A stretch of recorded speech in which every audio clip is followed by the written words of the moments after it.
Cette émission est une adaptation de faits réels. Toute ressemblance avec les personnages n'est que pure coïncidence. Chaque semaine, nous avons de nouvelles histoires à vous proposer et c'est avec beaucoup de plaisir qu'on vous retrouve sur les antennes de Lumière du Monde Télévision, la seule chaîne qui vous apporte la paix et la vie de Christ chez vous. Avant d'introduire l'histoire du jour, j'ai une question pour vous. Que feriez-vous si, en tant que femme, votre époux vous menaçait de divorcer simplement parce qu'il voudrait que vous avortiez? La réponse à cette question se trouve tout de suite dans l'histoire que nous vous proposons et nous vous disons, point d'accord, c'est tout de suite et maintenant.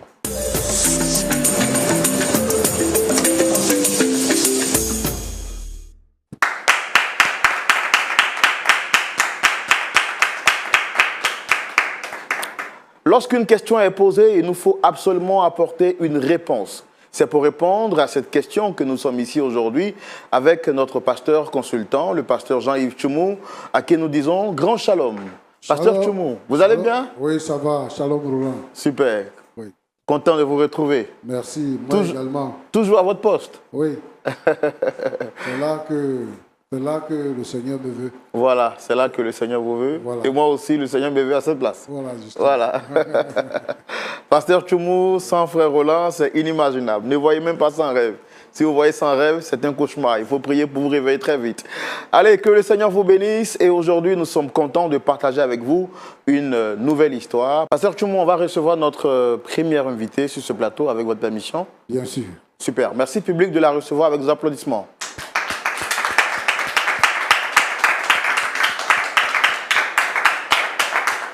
Salut. Soyez les bienvenus, très chère madame. Vous allez bien? Je vais bien, merci, monsieur. Merci. Frère Roland. Vous avez le visage très fermé, vous m'avez l'air un peu stressé. C'est la première fois de venir sur un plateau pareil?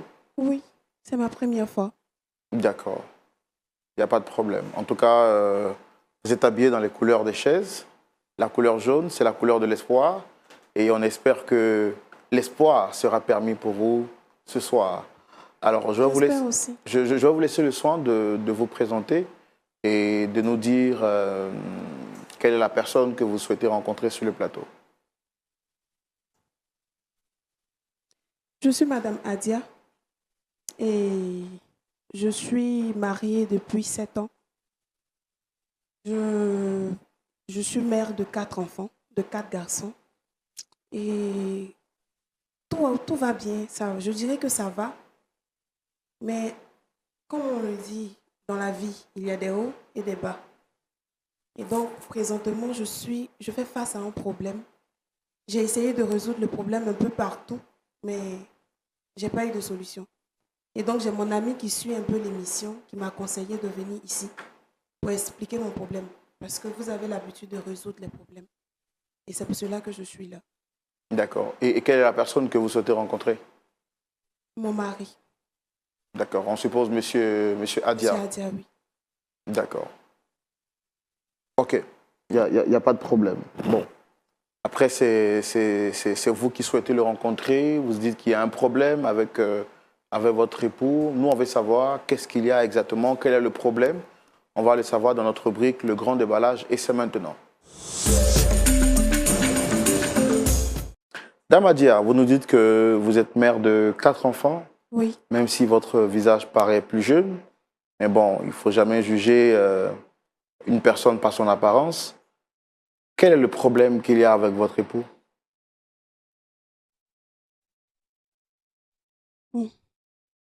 Comme je vous l'ai dit tout à l'heure, je suis mariée depuis 7 ans et je suis mère de 4 enfants. Voilà. Pour aller depuis le début, déjà, ma vie n'a pas vraiment été facile. J'étais dans des situations vraiment difficiles concernant l'amour, concernant les relations et autres.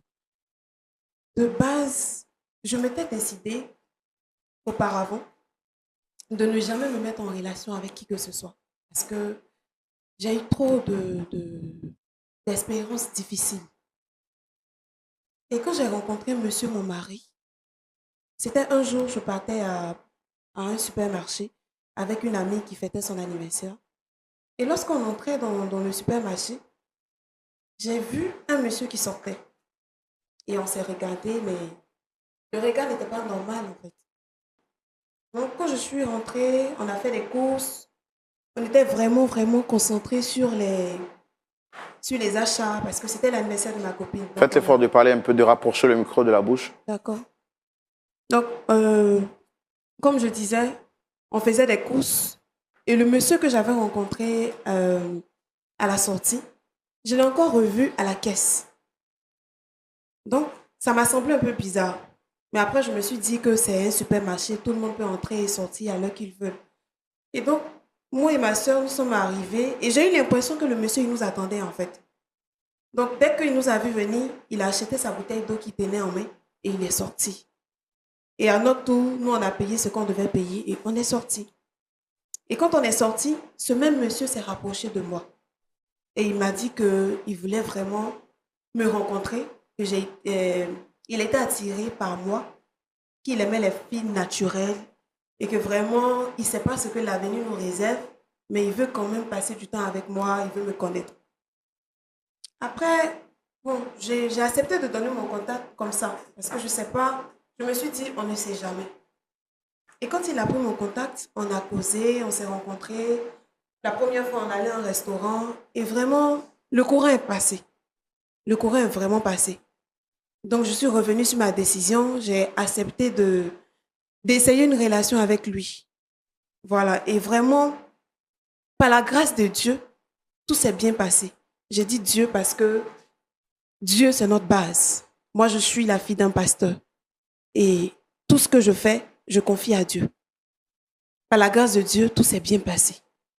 6 mois après notre relation, il a demandé à rencontrer mes parents. Donc, j'étais contente. Il a rencontré mes parents. Tout s'est aussi bien passé. Le courant est passé. Et moi aussi, j'ai rencontré ses parents. C'était normal. Tout allait bien. Et 1 an après, il m'a invité dans un restaurant. Naturellement, quand on sort, il vient tout le temps me chercher. Ou bien souvent, on est ensemble et on sort. Mais ce jour-là, il m'a demandé de venir seul, de venir moi-même parce qu'il était beaucoup chargé au travail. Donc, pour éviter de rester dans l'embouteillage et autres, je suis venue. Mais ce qui m'a semblé bizarre, c'est qu'il m'a demandé de porter une robe rouge. Bon, j'ai porté la robe parce que je me dis que c'est mon mari. Je dois aussi lui faire plaisir, tout ça. Donc, je suis allée au restaurant. Et quand je suis arrivée devant le restaurant, j'ai vu une affiche qui disait « Veux-tu m'épouser ?» Au départ, quand j'ai vu, j'étais contente, mais pour la personne, parce que je ne pensais pas que c'était moi. Je me disais qu'on s'est rencontrés, ça fait quand même 1 an. Donc, en 1 an, ce n'était pas évident pour moi. Et donc, j'étais contente, j'étais vraiment contente pour la personne. Et je suis rentrée dans le restaurant. Le serveur est venu me remettre une enveloppe. Quand il m'a remis une enveloppe, j'ouvre l'enveloppe et c'est écrit « Ève, veux-tu être la femme de ma vie ?» J'étais choquée en fait, parce que je ne sais même pas d'abord qui envoie la lettre. Donc j'essayais de regarder autour de moi et je vois mon chéri en genoux avec une bague qui me demande en mariage. Je ne sais pas comment vous le dire, mais c'était vraiment émouvant pour moi. J'étais en joie parce que c'est un peu comme si quelqu'un venait de m'enlever d'un problème. Et tout s'est bien passé, j'ai accepté. 2 mois après, nous avons fait le mariage. Je pense que par la grâce de Dieu, il n'y a pas eu de problème. Tout s'est bien passé. Et quelque temps après, je suis tombée malade. Je n'allais pas du tout bien. Je sais pas, je ne savais pas ce que j'avais en fait. Mais après, je mettais ça sur le compte du fait, peut-être il y a un palu ou la fatigue, tout ça. Et le 3e jour, ça n'allait pas. J'étais restée à la maison et mon mari était déjà au travail. Donc, je n'ai pas voulu l'inquiéter. Moi-même, je me suis rendue à l'hôpital. J'ai fait des examens de sang et j'ai appris que j'étais enceinte. C'est vrai, j'étais contente. Mais en même temps, j'étais, je dirais, inquiète parce que je ne sais pas comment mon mari allait prendre cela. Mine de rien, il n'a jamais eu d'enfant. C'est vrai qu'on est mariés, mais en même temps, Chacun a sa façon de voir les choses. Donc, j'étais contente, mais j'avais un peu peur. Donc, quand je suis rentrée à la maison, j'ai montré le résultat à mon mari. Et grâce à Dieu, il était content. Il était content. Après ça même, on a fait l'échographie, on attendait des jumeaux. Donc, vous voyez un peu avec moi que la joie se multiplie. Donc, voilà, tout s'est très bien passé. J'ai accouché des jumeaux, les enfants ont grandi, ils se portent très bien. Et 2 ans après, j'ai encore pris une autre grossesse. On était aussi contents. C'est vrai qu'il y avait quelques difficultés, mais bon, comme je l'ai dit depuis le début, dans la vie, il y a les hauts et les bas. Donc, on a surmonté ces difficultés-là. Et j'ai aussi accouché le troisième enfant, qui était encore un garçon. Après, pour être franc, quand j'ai fait les jumeaux, je m'attendais à avoir une fille. Je m'attendais à avoir une fille. Je pensais que j'allais vraiment faire une fille, vu que j'ai fait 2 garçons. Et pour moi, c'était évident que je fasse une autre fille, une fille. Mais malheureusement, Dieu a décidé autrement. J'ai dit malheureusement parce que j'avais voulu avoir une fille. Mais en même temps, un enfant reste un enfant, c'est un bonheur. Voilà. Et suite à cela, tout allait bien. C'est vrai que mon mari s'inquiétait un peu pour moi au niveau de ma santé, au niveau de la vie des enfants, tout ça. Mais moi, je voulais quand même avoir ma fille. Donc, il a décidé qu'on prenne des pilules pour quand même espacer les grossesses. Ouais, c'est ça, les grossesses. Et aussi, il ne voulait pas qu'il y ait de risques. Mais bon, moi, je tenais à avoir ma fille. Donc, les pilules que le médecin m'a fait prendre, je prenais souvent quand il était là. Et quand il n'est pas là, je ne prenais pas. Parce que je voulais avoir ma fille. Et Dieu le voulant aussi, j'ai encore pris une autre grossesse. Voilà, du 4e garçon. J'attendais une fille, mais Dieu encore a décidé autrement. Je ne sais pas si c'est peut-être les garçons seulement qu'il a prévu pour moi. Mais bon, c'est ça. Et donc, au niveau de la santé, c'était tellement fragile, il y avait trop de choses. Parce que faire des enfants, s'occuper de ces enfants-là, et puis en même temps, gérer les courses, gérer son mari, son foyer, c'était un peu compliqué. Donc, mon mari m'a fait asseoir et il m'a dit que il souhaiterait qu'on arrête pour l'instant. C'est-à-dire qu'il ne voulait plus qu'on fasse des enfants. Il voulait qu'on se concentre sur les 4 garçons pour veiller à leur évolution, éducation et autres. Voilà. Et donc, moi, j'étais d'accord avec ce qu'il disait. C'est normal. Mais en même temps, je voulais nécessairement avoir ma fille. Parce que c'est vrai, c'est beau d'avoir des garçons. Mais l'idéal, au moins, qu'il y ait une fille. Je ne sais pas. Je ne peux pas trouver quelqu'un pour me comprendre, mais je tenais vraiment à ma fille. Et donc, une fois encore, j'ai pas respecté les pilules. J'ai pas respecté les pilules et je suis tombée enceinte. Donc, quand je suis tombée enceinte, j'avais même du mal à dire à mon mari parce que je ne sais pas comment il allait prendre. Et quand je lui ai annoncé, enfin... Rapprochez le micro de la bouche. Voilà. Quand je lui ai annoncé la nouvelle, je ne voulais pas le faire seule. J'étais à l'hôpital et j'ai demandé au docteur de l'appeler. Et donc, quand il est arrivé, je lui ai annoncé que j'étais enceinte. Il n'était pas content. Il n'était pas du tout content. Il était vraiment... Je sais pas, je n'ai pas reconnu mon mari, en fait. Donc, je ne sais pas, pour moi, en tout cas, une chose est sûre, c'est que j'ai ma fille qui vient. C'est ce qui me réjouit. Bon, je pensais qu'on allait partager quand même ce bonheur-là, ou bien cette joie, mais apparemment, lui, il n'est pas content. Et quand on est rentré à la maison, il a demandé à ce que je me fasse avorter. Parce qu'il ne veut pas de l'enfant. Et je sais pas si vous êtes chrétien aussi, hein, mais moi, personnellement, je ne peux pas faire un avortement. comme je vous ai signifié au début, je suis la fille d'un pasteur. Et l'avortement, c'est quelque chose d'impossible pour moi. Je ne sais même pas quel mot employer parce que déjà, même rien qu'entendre ce mot, c'est grave. Je n'arrivais pas à comprendre pourquoi mon mari me demande à moi de faire un avortement. Je ne sais pas, nous sommes déjà mariés. Qu'est-ce qui nous empêche de faire les enfants autant que nous voulons? J'ai essayé de tout faire. Je suis allée voir les parents, j'ai essayé de parler à tout le monde. Mais mon mari ne veut rien savoir. Il me dit, si je ne fais pas d'avortement, il demande le divorce. Et pour être sincère, je n'ai pas envie de perdre mon bébé. Je ne veux pas faire d'avortement déjà. Je ne veux pas perdre mon bébé. Et je veux pas aussi perdre mon foyer. Je ne veux pas perdre mon mari. Et vu que je n'avais pas de solution, je ne savais pas comment régler le problème en tant que tel. C'est pour cela que je suis venue ici. En espérant que vous puissiez m'aider à résoudre ce problème. À parler avec mon mari de sorte qu'il puisse comprendre que l'avortement, c'est quelque chose de mauvais pour notre religion. Voilà. C'est pour cela que je suis là aujourd'hui. Votre mari, il est chrétien comme vous? Oui. Rappelez-moi votre nom, vous avez dit? Ève. Oui, le nom de votre époux. Monsieur Dia.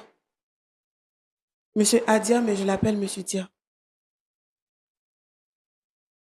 D'accord. Pasteur Tchoumo. Oui, Roland.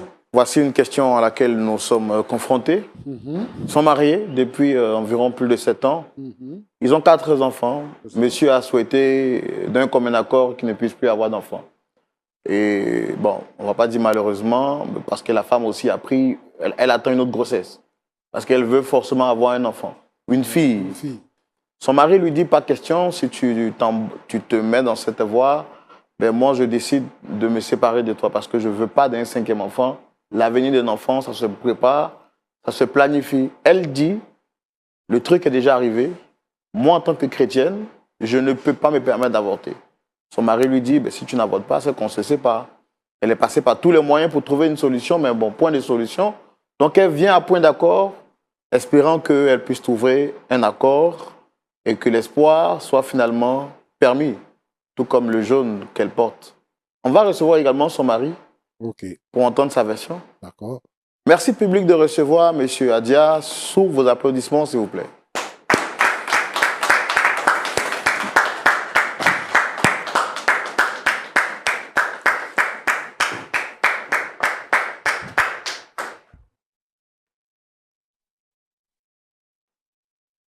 Shalom, monsieur. Shalom. Vous pouvez parler dans le micro. Shalom, frère. Vous allez bien? Merci de répondre à notre invitation. Vous êtes très bien mis, bien habillé, avec une couleur qui met en évidence votre teint. Alors, je suis Roland Sambo, présentateur de l'émission. En face, vous avez le pasteur Tchoumo. Je le demande à tous ceux qui viennent sur le plateau. Nous avons aussi en notre présence cette belle dame qui est là. Est-ce que vous la reconnaissez? Monsieur, c'est mon épouse. Et je ne connais pas la raison de ma présence. D'accord. Bon.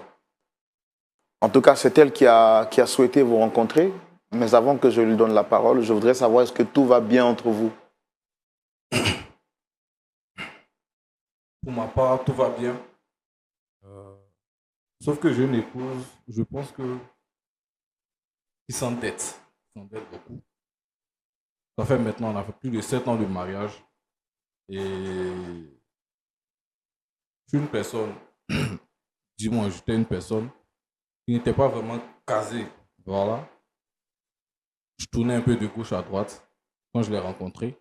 Et c'est celle-là même qui a réussi à me bercer, qui a réussi à me changer, qui a réussi à me positiver. Et en celui-là que j'ai décidé de la garder, j'ai décidé de faire d'elle mon épouse jusqu'à aujourd'hui. Après le mariage, juste quelques mois après le mariage, elle a contracté sa première grossesse. J'étais très content d'être père, d'être nouveau père. Et lors de l'accouchement, il y a eu des complications. Du coup, on a eu recours à faire une césarienne. Pendant la césarienne, on a eu jusqu'à 2 enfants, disons un jumeau. Elle est même tombée dans le coma. Je pensais perdre ma femme. Mais par la grâce de Dieu, tout est rentré en ordre. Elle se porte bien aujourd'hui et les enfants vont bien. 2 ans après, les jumeaux, disons que quel que soit dans la maison, elle me parlait de temps en temps qu'elle voulait une fille, tout et tout. Mais je lui faisais comprendre qu'un enfant, c'est un enfant. Il y a des personnes qui n'arrivent pas à avoir d'enfants du tout. Et nous, on a 2 magnifiques enfants, donc on a 2 magnifiques garçons. Et je pense qu'on doit bénir le nom de Dieu pour ça. Mais il continue à me parler de ses idées d'avoir une petite fille, tout et tout. Et 2 ans après, les jumeaux, elle a contracté une autre grossesse. Or, après son premier accouchement, le médecin nous a bien conseillé, vu que c'était une césarienne, il y a 2 enfants qui sont sortis, elle est tombée dans le coma. C'était difficile. Donc, il nous a conseillé de ne pas faire d'enfants jusqu'à 5 ans. Il nous a donné des pilules. Je veillais à ce qu'elle les prenne tout et tout. Mais elle est tombée enceinte. C'est vrai qu'il y avait un petit pincement. Mais je me dis, c'est un enfant après tout, c'est mon enfant. Qui sait, peut-être c'est la fille dont elle rêvait là. Donc, je me suis mis, je l'ai suivi, je l'ai soutenu. Et on a encore fait un garçon. Après, le garçon, je l'ai fait asseoir clairement, je lui ai dit, il ne s'agit plus de désir, de vouloir, de sexe d'un enfant. Il s'agit de ta vie maintenant. Parce qu'à la première accouchement, tu as failli perdre la vie. La deuxième encore, on n'a pas l'affaire de Dieu. Dieu merci, l'enfant est venu. Mais après celle-là, franchement, il ne faudrait plus qu'on fasse d'autres enfants. Le docteur même nous l'a dit. Et moi aussi, c'est ce que je lui ai dit. On s'est entendu là-dessus. Je la suivais. Parce que souvent, les pilules, elle ne les prenait pas, elle se cachait. J'ai fait mon effort, j'ai fait tout ce que je pouvais pour qu'elle ne tombe pas enceinte encore. 3 ans plus tard, elle contracte une autre grossesse. Je dis bien, avec toutes ces grossesses-là, c'est que des césariennes.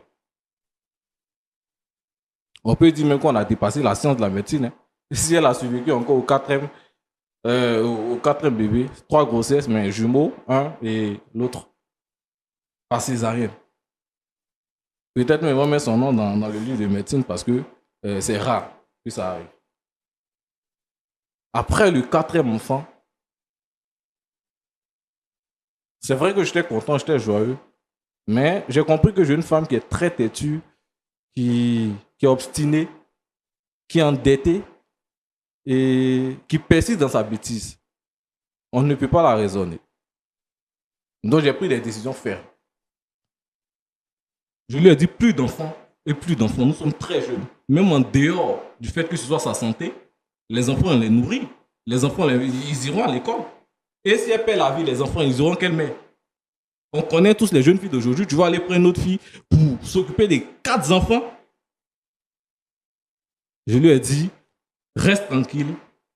Laisse tes histoires d'enfants-filles. On peut même adopter une fille plus tard. Mais prenons soin de nos enfants qui sont déjà là. Parce qu'un enfant, c'est pas un jour, c'est pas 2 jours, c'est pas un téléphone. Ils sont là toute notre vie. Voilà. Donc, j'ai été très dur. Je lui ai fait comprendre ça. Mais encore, j'ai pris sur moi. Voilà, c'est la fille d'un pasteur. Son papa m'a appelé. Il m'a fait asseoir, il m'a parlé. Et j'ai pris note. J'ai compris. J'ai regardé Dieu aussi. Et j'ai accepté ce 4e enfant. J'ai accepté encore de la soutenir encore. Parce qu'après chaque accouchement, je vous assure que c'est un calvaire. C'est un calvaire. C'est un gros calvaire. C'est un gros calvaire. Pour que les cicatrices là, c'est un gros calvaire. Parce qu'à chaque fois, c'est dans la même plaie. Mais j'ai surmonté tout ça. Et je la surveillais rigoureusement. Parce qu'il ne faudrait plus qu'il y ait un 5e bébé. Et c'est dans ce moment-là, elle se cachait, elle annonçait des voyages. Je vais chez ma mère faire 2 mois. Je vais chez mon père. Mon entreprise m'envoie en mission, etc. Parce que c'est que je la surveillais et j'exigeais à ce qu'elle prenne les médicaments. Je voulais même qu'on laissait une pilule, mais le médecin m'a conseillé je voulais qu'on laissait... Les implants, c'est ça? Voilà, les implants. Je voulais qu'on laissait les implants. Voilà, là c'est définitif. Il n'y a pas à faire de... elle va se cacher ou pas, mais le médecin a conseillé les pilules. Donc, il n'y avait pas que le choix de la surveiller. Donc, c'est dans ces moments-là, un bon matin, elle m'annonce le matin au réveil que elle est enceinte. C'est à partir de cet instant, je lui ai dit, cet enfant, je ne sais pas comment tu feras, mais je ne veux pas voir de cet enfant. Je ne sais pas comment tu feras, si c'est de l'avortement, si ce n'est pas de l'avortement, mais si tu gardes cet enfant, moi tu me paies. Et dès lors, j'ai retiré ma bague. Parce que je ne sais plus où va se marier, je ne sais plus ce qu'elle veut. Une si jeune fille, avoir 5 enfants, tu vas où? Même si on ne parle pas de ta santé, tu vas où?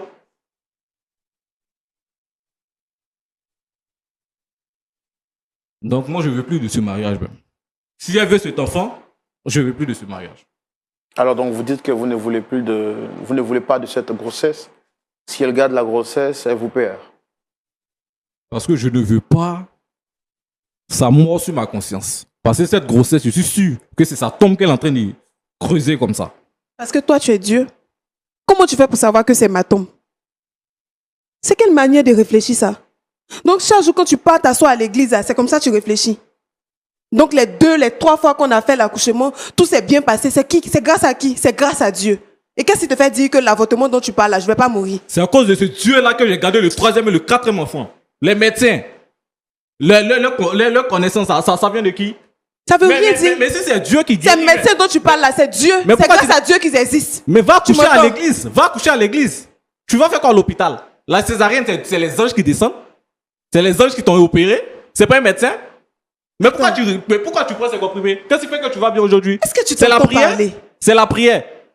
J'ai l'impression que tu ne t'entends pas parler. L'homme propose, Dieu dispose. C'est ce que toi-même tu portes que Dieu va compléter. Justement, c'est pour cela que je prends la grossesse et puis Dieu va compléter le reste. Non, ça c'est être naïf. Il n'y a aucune volonté ici. Tu n'apportes rien ici. Tu me surprends. Hein? J'ai l'impression que pour toi, un avortement, c'est aller acheter une bouteille d'eau à la boutique. Vous me faites passer comme le diable. Oh, c'est pas une question de diable. Il faut être réaliste. Dans la vie, il faut être réaliste. Tu appelles ça la réalité. On dit une femme ne doit pas faire plus de 2 césariennes. Toi, tu as fait 3 césariennes. Et alors qu'est-ce qu'on a tu vas parler d'une histoire de Dieu. On t'a dit les femmes qui meurent dans les hôpitaux, Dieu ne les connaît pas. Mais tu dis rien.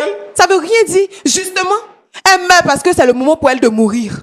Tu racontes quoi? Mais tu vas pas mourir dans mes mains, tu vas pas mourir chez moi. Parce que tu penses que l'avortement ne va pas me tuer. Tu vas mourir chez ton père, pas chez moi. Moi, je vais prendre le risque de garder l'enfant. Et mais si pas je dois chez moi, mourir, c'est en faisant le fond d'accoucher l'enfant. Ça sera pas dans ma maison. Quelle manière de réfléchir ça? Tu me déçois. Je regrette pourquoi je t'ai épousé. Je vais te divorcer avant que tu meurs. D'accord, mais vous m'avez dit que vous étiez suivi par un médecin particulier. Oui. Est-ce que vous avez soumis le problème à votre médecin qui vous suit ou bien qui suit votre épouse? Qu'est-ce qu'il a dit? Exactement, comme je l'ai dit, après le premier accouchement, après la première césarienne, on a eu des jumeaux. Il nous a conseillé d'attendre 5 ans avant de faire un autre enfant. On a fait 2 ans. Elle est tombée enceinte parce qu'elle ne respectait pas les heures, les dates. C'est pas parce que je ne respectais pas, c'est parce que je voulais avoir une fille. Quoi, tu me laisses parler. Après quoi, elle a contracté une autre grossesse, une 3e grossesse. Là, il nous a catégoriquement interdit de nous amuser encore à ce qu'elle tombe enceinte parce que là, les risques et puis les chances pour qu'elle survive ou même pour que l'enfant survive sont néants. Voilà. Donc, je l'ai fait asseoir. Je l'ai bien parlé. Je lui ai dit, si tu tombes enceinte, tu fais exprès. Parce que je te surveille. Tu te caches, tu fais des voyages. Je le sais. Et je suis pas un enfant. Mais si tu tombes enceinte, moi, tu me paies. Le mariage, tu l'oublies. Tes enfants, tu les oublies. Ta fille, tu vas la chercher, tu vas la garder. C'est tout. Tu as un mari, tu as 4 enfants, c'est une fille qui t'intéresse. C'est une fille. Mais où est le problème? Où est le problème à avoir une autre fille? Hein? J'ai déjà des garçons, je veux avoir une fille, c'est mauvais. C'est mauvais. Madame, et tu me demandes de faire un avortement. Tu veux me tuer, c'est ça? Tu veux me tuer? Donc, au contraire, tu ne penses pas à ma vie. Tu veux perdre ta vie pour une fille alors que tu as 4 autres enfants? Donc tu penses que l'avortement ne va pas me tuer? Si tu meurs, qu'est-ce qu'ils feront? Je vois que tu ne m'as jamais aimé. Parce que si tu m'aimais, tu n'allais pas me pousser à faire un avortement. Tu es méchant. Tu ne penses qu'à toi et tu me parles de principe. C'est quoi Je tu ne vais appelles pas te principe? suivre dans ta stupidité. C'est toi qui es stupide. Oui, tu es mon mari, mais il faudrait que je te le dise. Parce que je ne peux pas comprendre comment un mari peut conseiller une femme de faire un avortement. C'est méchant de ta part. C'est méchant. Madame, est-ce que vous comprenez que votre vie est en danger selon que votre médecin vous l'a dit? Est-ce que ça, au moins, vous le comprenez? C'est pour votre santé qu'il se plaint. Il s'inquiète pour vous. Elle est très naïve, cette fille. Je comprends parfaitement. Mais nous avons fait une première grossesse. J'ai porté des jumeaux. Et les autres, on a surmonté ça sans problème grâce à Dieu. Et c'est aujourd'hui que Dieu va nous abandonner. Pourquoi? Monsieur, vous trouvez normal qu'on fasse un avortement? Moi, je ne peux pas faire d'avortement. Je ne peux jamais, jamais me donner à cette pratique. Mais vous étiez consciente qu'en prenant cette énième grossesse, vous mettiez en danger votre vie selon que la médecine vous l'avait dit. Mais ça, c'est pas ce que Dieu a dit. C'est la médecine. Je sais que Dieu va me soutenir. J'ai confiance en Dieu. Il ne va jamais m'abandonner. Il est avec moi. Il va m'aider à porter cette grossesse jusqu'à la fin et accoucher sans problème. C'est pour ça que tu accoucheras à l'église, tu iras chez ton père. Il est pasteur, tu vas rester là-bas. Et tu accoucheras, Dieu va te Je vais protéger. accoucher chez toi. Voilà. Je vais accoucher chez toi. Parce que quand on s'est mariés, on n'a pas défini le nombre d'enfants qu'on devait faire. On va accoucher, on va s'occuper de l'enfant ensemble. Oui, notre fille arrive. Et madame, aussi, vous comprenez que des grossesses, il y a des planifications. Vous m'avez dit que vous êtes mariée, ça fait 7 ans, bientôt vous aurez un 5e enfant. Ça veut dire chaque année vous faites un enfant? Est-ce que vous avez une planification, vous avez un plan futur pour l'éducation de vos enfants? Ou pour vous, l'essentiel, c'est de faire que des enfants? Non, l'essentiel pour moi, c'est pas de faire que des Ou c'est enfants. l'obsession d'avoir une fille? Oui, Exactement. je vais avoir une fille. Et je sais que j'ai la force et la possibilité de m'occuper de ces enfants. Alors, Je peux le faire. vous êtes enceinte de combien de mois déjà? Je suis enceinte d'1 mois et demi, bientôt 2 mois. Alors, que ferez-vous si le 5e enfant vient un homme, vient comme un garçon? Quelle sera votre réaction? Vous en ferez un 6e? Je vous promets que cette fois-ci-là, je suis sûre que c'est une fille. Je n'ai même pas besoin de réfléchir en disant que la grossesse c'est forcément un homme. C'est une fille. Je sens ça dans mon corps. Mais vous étiez convaincu à la 3e grossesse que c'était également une fille? Oui, mais c'est la volonté de Dieu. Et je pense que cette fois-ci, c'est une fille. D'accord. Monsieur Adia, est-ce que vous comprenez quand même aussi votre épouse de vouloir avoir une fille? C'est parce que je l'ai compris que j'ai toléré la 2e grossesse, que j'ai toléré la 3e grossesse. Il ne s'agit plus d'avoir une fille. Il s'agit de sa vie. Il s'agit de la vie de ma femme. Il s'agit de la vie de la mère de mes enfants. Attends, on parle de la vie de qui? Il s'agit plus C'est d'avoir moi, je une fille. décide de prendre On peut l'enfant. adopter Non? une fille. Mais je ne comprends plus Des rien. personnes, elle peut accoucher un garçon encore. Et après quoi? Elle va faire quoi? Elle va prendre encore, et encore, et encore. D'accord. Mais là, Elle a un peu de sagesse. Tu parles de Dieu. Dieu, là, il est sage. Elle a un peu de sagesse. mais là, elle porte déjà la grossesse qui dure depuis 1 mois et demi. Et vous lui demandez de faire un avortement. Est-ce que la Bible est pour l'avortement?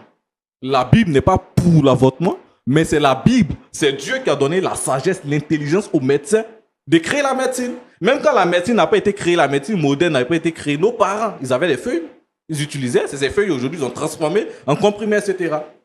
Mais si c'était que Dieu, il n'allait pas avoir la médecine, on n'allait pas utiliser les feuilles, pas de comprimés. Quand quelqu'un est malade, il va à l'église, on prie pour lui, il guérit. Mais avant même de prier, il boit des médicaments. S'il prie, qu'il ne suit pas son traitement, il va mourir. Ce n'est pas une question de Dieu. Si elle n'arrivait pas à enfanter, qu'elle priait, Dieu peut faire un miracle pour qu'elle ait un enfant. Elle est une freeborn, Dieu peut faire un miracle pour que ça tombe, pour qu'elle ait un enfant. Mais tu as des enfants, tu n'arrives pas à avoir une fille. Ça, Dieu, il n'est pas dans ces détails. Il t'a donné un enfant, oui ou non. Il t'a donné 2 enfants, oui ou non. Il t'a donné 4 enfants. C'est qu'à ton âge, tu vas où? C'est pas une question de Dieu. Dieu même n'est pas dans sa Je bêtise. t'ai dit que si je faisais la C'est pas fille, une question c'était de Dieu. fini. J'allais plus faire d'enfants. Pourquoi tu ne veux pas comprendre? C'est ce que tu avais dit à la 3e grossesse. Ne pleure pas ici, ne fais pas ton numéro de pleurer, ne fais pas ça ici. Donc, vous êtes ferme sur votre décision. Très ferme. Je ne sais pas comment elle va s'arranger. Mais si elle veut de ce foyer, elle veut de ses enfants, cette grossesse-là, moi, je ne la veux pas. Et pas du tout. Et je suis catégorique. J'ai toléré la 3e. J'ai toléré la 2e et la 3e. Ça, je ne peux plus. Je suis à bout. D'accord, ok. Nous allons prendre l'avis de notre pasteur consultant, le pasteur Jean-Yves Tchoumou, et ça sera dans la rubrique à la loupe de la parole. Pasteur Tchoumou. Oui, mon frère Roland. Chaque jour quand on dort, on se réveille, il y a une nouvelle histoire. Il y a un nouveau dossier. Alors, voici monsieur, madame Adia, venus sur ce plateau, très jeunes. Mais bon, il ne faut pas juger les gens à l'apparence. Il y a des gens qui ont de la vigueur. Très jeunes, avec 4 enfants. La 5e, bien pour ne pas dire l'autre grossesse qui va donner bientôt peut-être naissance à un autre enfant, est une grossesse à risque pour madame. Monsieur dit qu'il ne veut pas risquer de perdre sa femme pour lui. Il faut nécessairement que son épouse avorte. Parce que le médecin traitant qui les suit lui avait dit que ce serait une grossesse à risque. Vous avez suivi l'histoire avec moi de bout en bout. Quel est votre point de vue sur la question? Ok, merci Roland. Voici, ma fille, comment tu vas? Je vais bien, papa. D'accord. Tu veux faire une fille? Oui, papa. D'accord. Tu sais qu'il y a des femmes qui ne font pas d'enfants, non? Elles ne font pas d'enfants du tout. Elles vont à l'hôpital, elles vont voir les gens pour prendre des médicaments. Tout le temps, elles sont en train de faire des médicaments, en train de se puriger et tout ça, mais enfant ne vient pas. Là, ça aussi, tu sais ça. Oui, papa. Et Dieu, lui, t'a donné enfant. Il t'a donné des jumeaux, et puis tu as eu 2 autres enfants, ce qui fait 4 enfants. Tu penses pas que c'est un moyen pour pouvoir glorifier le Seigneur? Oui, Ton mari dit qu'il n'est pas contre le fait que tu fasses des enfants. Mais c'est que toi-même là, tu ne peux pas accoucher par la voie basse. Pour faire un enfant, il faut qu'on te fasse une césarienne. Ça fait déjà 3 fois que tu es passé par des césariennes. Il s'inquiète parce qu'il ne veut pas te perdre. C'est pour ça que, et il a dit que c'est sur le conseil du médecin. C'est pour ça qu'on t'a soumis à des pilules pour que tu puisses passer au moins les naissances. Parce qu'on t'a demandé d'attendre 5 ans. Tu n'as pas attendu 5 ans. Bon, Roland te posait la question tout à l'heure. Est-ce que tu ne penses pas qu'il y a un risque de prendre une grossesse encore? Non, papa. Je pense que avec les difficultés qu'on a eues auparavant, Dieu nous a aidés. Et donc cette fois-ci, forcément, il va nous aider. Ce n'est pas maintenant qu'il va nous abandonner. Donc, tu as pris la grossesse par la foi. Oui, papa. D'accord. Et parce que je voulais une fille. Les théologiens disent qu'il y a 2 sortes de foi. Il y a la foi rationnelle et il y a la foi fidéiste. La foi fidéiste, c'est la foi qui n'a pas de limite, qui croit que tout peut se faire par la foi. La foi rationnelle, c'est la foi qui dit que c'est vrai que Dieu fait, mais Dieu nous donne la sagesse d'éviter de tomber dans certains pièges. Et donc, quand on arrive ici, on peut réfléchir pour faire ceci ou cela. Je comprends que tu sois la fille d'un pasteur et que tu sois élevée dans des conditions soumises à une éducation chrétienne ferme. Et moi, je t'envie pour cela. Mais ma fille, c'est ta vie qui est en danger. Ce n'est pas parce que ton mari ne veut pas que tu es un enfant, que tu es une fille. Mais le médecin dit que à ce stade-là, tu vas perdre la vie. Donc, le mieux aurait que tu ne sois pas tombée enceinte. Moi-même, je suis opposé à l'avortement. Parce que avorter, c'est tuer quelqu'un. Donc, moi, je suis opposé à cela. Donc, c'est à cause de toi-même. À cause de toi-même. Il ne veut pas que tu meurs en donnant la vie à un enfant. Il ne veut pas que tu meurs. Mais 4 grands garçons, c'est déjà bon. Quand ils vont se marier, là, ils vont prendre des femmes. Eux, ils vont faire, si tu n'as pas fait de filles, eux, ils vont faire filles pour te donner. Tu risques ta vie, ma fille. Et nous tous ici sur le plateau, là, on ne veut pas que tu meurs. Au nom de Dieu, là, les gens tombent dans les travers. Dieu m'a dit, je crois que Dieu va faire ça. Dieu est capable de faire ça. C'est Dieu lui-même qui m'a donné. Et ça perd les gens. Ça nous éloigne même du royaume de Dieu. Ça nous éloigne du royaume de Dieu. Et à ce stade-là, nous, on va dire que tu vas au suicide. Parce que tu fais exprès. Tu vas au suicide.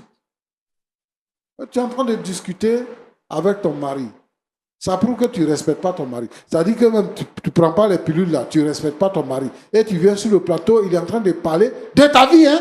Et puis toi, tu discutes avec lui. Tu fais exprès pour tomber enceinte. Si tu as accouché normalement, c'est pas compliqué. Tu fais quel travail? Tu fais quel travail? Je travaille dans l'événementiel. D'accord. Donc, si tu peux t'occuper de tes enfants avec l'argent que tu gagnes, donc ce n'est pas un problème. C'est ça? Je ne veux pas perdre mon mari aussi. Bon, en réalité, tu ne vas pas perdre ton mari. Mais la personne qui a le plus grand besoin de l'autre, c'est ton mari. Ton mari, lui, veut que tu sois là, que tu sois en vie et que tu puisses élever les enfants qui sont déjà vivants, qui sont là. C'est ce que ton mari veut. Moi, je veux que tu retournes voir le médecin pour voir ce que le médecin va te dire par rapport à la grossesse que tu viens de constater, pour voir ton avenir toi-même. Voilà. C'est ça que je peux te dire pour l'instant. Mon petit, Papa, merci d'avoir accepté de venir je vous en prie. et de nous éclairer un peu sur la situation que tu vis à la maison avec ton épouse. D'accord. Mais tu sais que nous, les chrétiens, on n'avorte pas. On n'avorte pas. Donc, ce que moi, je peux vous conseiller, c'est que il faut enlever la colère de ton cœur. Ta femme, comme tu l'as si bien dit, elle est naïve. Et en réalité, elle ne comprend pas qu'il y a un danger qui la menace.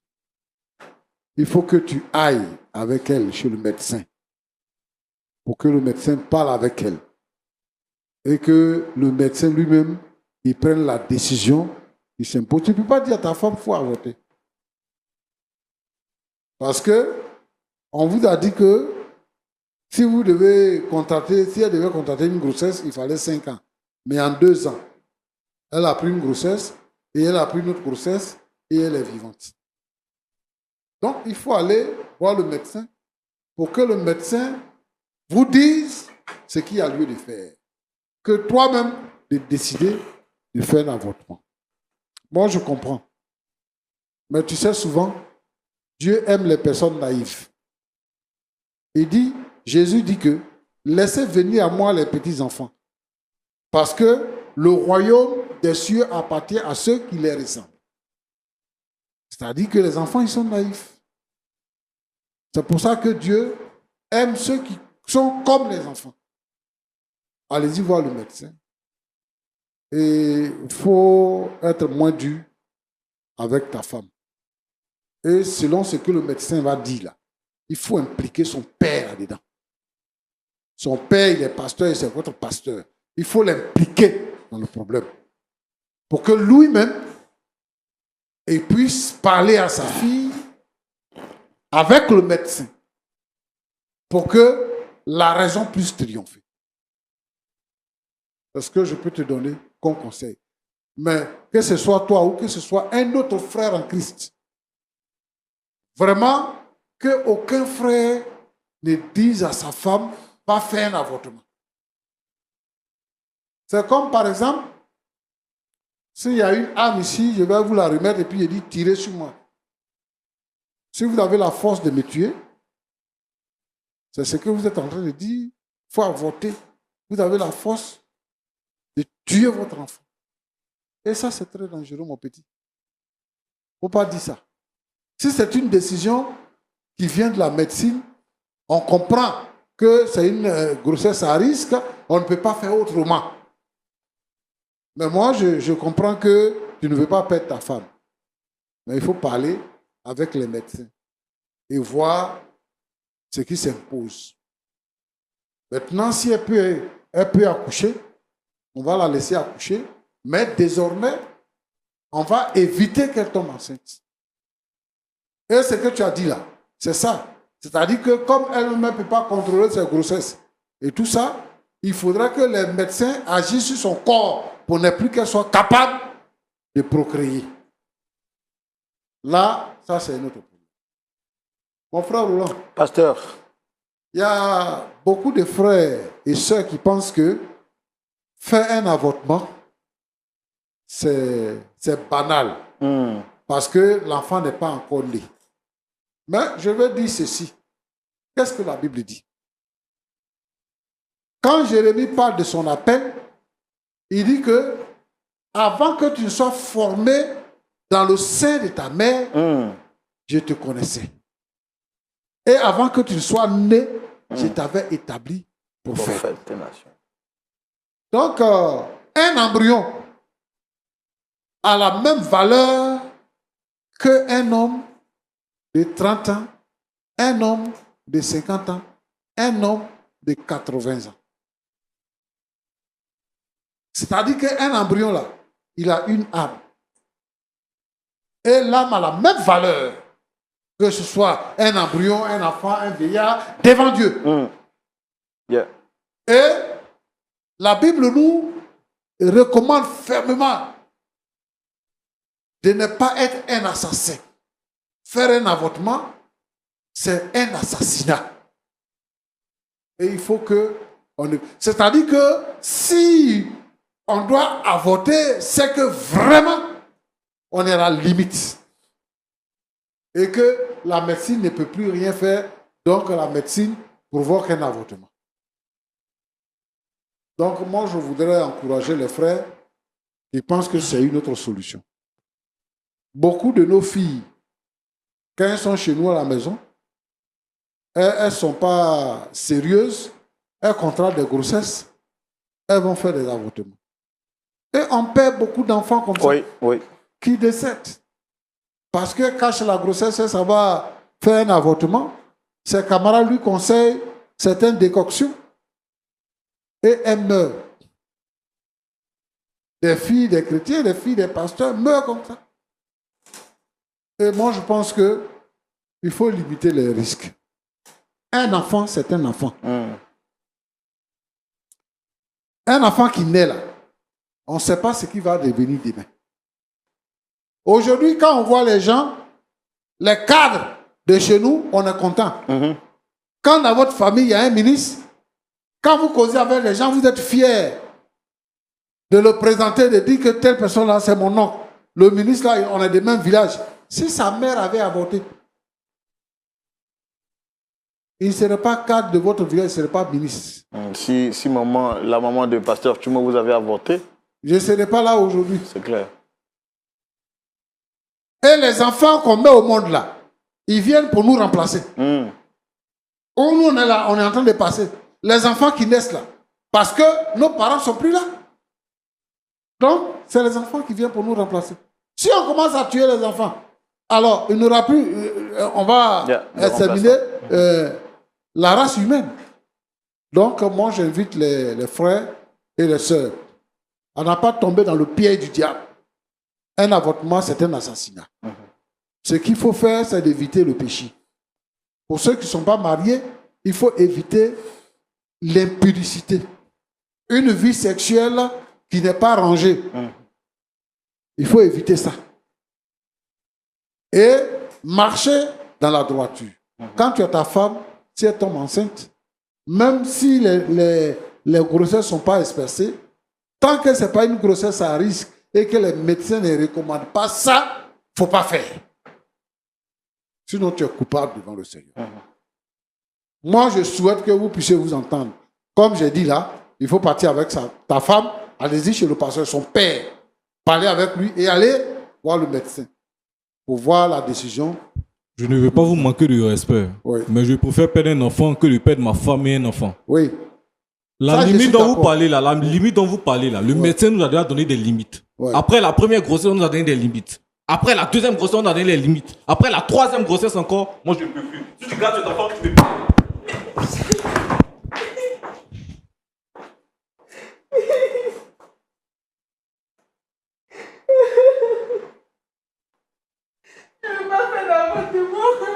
Désolé, madame. Désolé. Désolé. Je suis vraiment désolé. Levez-vous, s'il vous plaît. Levez-vous. Tenez-vous, levez-vous. Tenez-vous, levez-vous. Je suis vraiment désolé. Asseyez-vous, asseyez-vous, asseyez-vous. Asseyez-vous. Je suis vraiment désolé. Ça va aller. Que le Seigneur vous fortifie.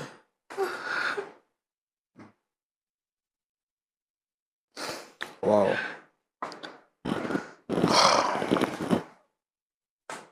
Bon, on aura tout vu sur ce plateau, hein, pasteur.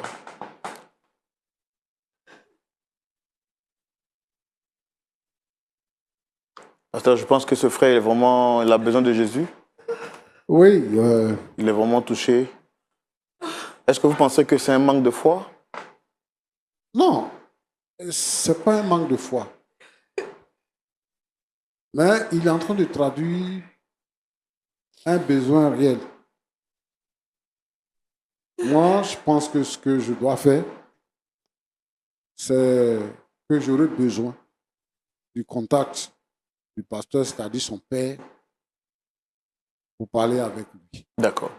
Pour voir ensemble ce qu'on doit faire. Comment est-ce qu'on peut les aider? Comment on peut régler ça? Parce que ce qu'il dit là, c'est réel. On n'a pas la deuxième grossesse. C'est vrai. Et il y a vraiment un risque. Et moi, je pense que ma fille doit comprendre que ce que lui dit là, ce n'est pas vraiment à cause de lui-même, mais c'est à cause d'elle. Et les sœurs doivent comprendre certaines choses. Parce que quand les sœurs se marient là, elles sont avec leur mari, elles n'ont plus de limites. Elle se croit obligée de faire tout ce qu'elle a envie de faire parce que c'est son mari et son mari va tout accepter. Mais il parle d'un problème de vie et de mort. Donc je pense que c'est une question qui mérite réflexion. D'accord. Comme vous avez dit, on va tout faire pour vous mettre en contact, pour mettre l'équipe en contact avec son pasteur, qui est son père, et puis avec son mari, qui est parti vraiment tout en colère, voir comment est-ce qu'on peut vraiment trouver un point d'accord final. Pasteur, le temps est vraiment, nous sommes vraiment à la fin, mais un mot quand même, en 30 secondes, par rapport aux personnes qui font des enfants d'un genre, d'un sexe, et qui se battent forcément pour avoir le sexe opposé. Un enfant, c'est un enfant. Qu'il soit garçon, qu'il soit fille. L'enfant, là, quand tu le mets au monde, c'est le temps qu'il passe chez toi à la maison. C'est ça. Quand son temps va arriver, il va partir. Il ne sera plus là. Que ce soit fille, que ce soit garçon. Aujourd'hui, là, il y a des filles qui sont directeurs de société. Il y a des filles qui sont ministres. Aujourd'hui, dans notre pays, il y a des filles qui sont ministres, qui sont là et à des postes élevés, des commissaires, des lieutenants, des machins, tout ça. Il y en a. Et dans les pays qui nous entourent, même dans un pays limitrophe, il y a une femme qui a été présidente de la République. C'est quoi on cherche aujourd'hui? Un enfant, c'est un enfant. Si tu n'as pas eu d'enfant, ça se comprend. Mais Dieu t'a donné un enfant. Il faut te contenter. D'accord, pasteur. Oui. Avant de se dire au revoir, je voudrais quand même, je vois madame qui est vraiment en pleurs, je ne peux pas lui demander de dire quelque chose. Pasteur, est-ce qu'on peut prier vraiment pour ce couple, mais également pour toutes les personnes partout à travers le monde qui pourraient traverser les mêmes situations? Nous te disons merci, Seigneur Jésus.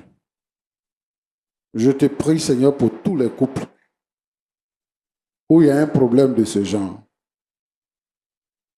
Où, Seigneur, notre Dieu, notre Père, des difficultés naissent à cause du sexe de l'enfant. On traite certaines femmes de mauvaises femmes parce qu'elles ne font que des filles. Seigneur, notre Dieu, notre Père, je te demande d'agir dans les cœurs et que les gens comprennent que chaque enfant est précieux devant toi et que chaque enfant est précieux pour sa famille. Si on a même eu un seul enfant, c'est une bénédiction. Je te prie, Seigneur notre Dieu, de permettre que les uns et les autres puissent comprendre. Et Seigneur, que l'harmonie puisse régner dans les couples. Je te prie pour ce jeune couple qui passe par des moments difficiles. Regarde comment le jeune homme a quitté le plateau. Seigneur notre Dieu, permet que nous puissions trouver une bonne décision. Que la gloire te revienne. Bénis ce couple, Seigneur, au nom de Jésus. Amen. Amen. Merci beaucoup au couple Adia. Merci au pasteur Choumo et à toute l'équipe. Merci à tous ceux qui sont dans l'ombre et qui travaillent durement pour la réalisation de cette émission. Je pense à toute l'équipe technique, aux cadreurs, aux réalisateurs, à tout le monde. Que Dieu vous bénisse et que sa grâce soit avec vous. Mais également, merci à vous, très chers téléspectateurs, vous qui restez chaque jour fidèles à votre émission et qui ne manquez pas de témoigner votre amour à cette émission. Je le dis et je le rappelle, vous pouvez soutenir votre émission, point d'accord, tant avec les prières, mais également avec vos dons, selon que le Seigneur vous mettra à cœur. Je vais également dire merci à cette boutique partenaire, la boutique Bara, qui m'a permis d'être vêtu de cette très belle tenue. Que le Seigneur vous bénisse abondamment. Dites-moi si vous étiez à la place de Madame Adia, qu'auriez-vous fait? Auriez-vous gardé cet enfant ou auriez-vous accepté de commettre l'avortement, sachant que c'est un crime? Et puis si vous étiez l'époux de Dame Adia, est-ce que vous auriez eu la même réaction? Est-ce que vous auriez quitté ce plateau en colère? Bon, les réponses à toutes ces questions justifient que le dialogue se poursuive chez vous. Prenez soin de vous et n'oubliez pas que avant que vous ne naissiez, le Seigneur vous connaissait depuis le sein de votre mère. Il a un plan, il a un projet pour vous. Il n'est pas encore tard parce qu'il est fidèle. Que Dieu vous garde. Rendez-vous ce samedi à partir de 19h pour suivre le culte en direct sur Lumière du Monde Télévision. Shalom et que Dieu vous bénisse. Au revoir.